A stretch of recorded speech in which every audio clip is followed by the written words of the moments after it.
क्या AI chips बना सकते हैं?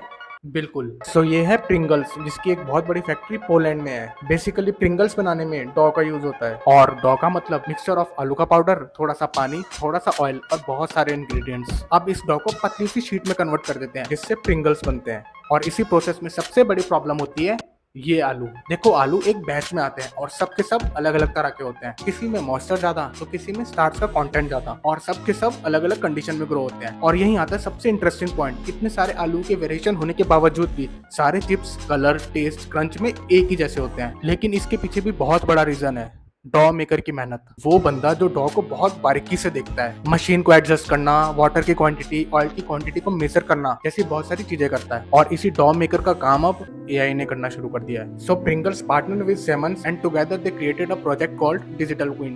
Now sensors collect information: how much water in the dough, amount of oil, temperature, flour characteristics, machine condition, and because it is training continuously, AI के पास thousands of millions of history of records available है। सही pattern find करके सही instruction दे देता है। पहले Pringles बनते थे, फिर इंस्पेक्ट होते थे, फिर प्रॉब्लम डिस्कवर होती थी। But now AI can identify the problem during making process. And overall company की अब 13% वेस्टेज कम हो गई है, 7% एनर्जी कम लगती है, एंड 10% प्रोडक्ट्स ज्यादा बनने लग गए हैं। I think this technology isn't really about chip company. Imagine the same concept being used for cars, medicine, electronics, foods. So what do you think about this? Share your thoughts in the comment.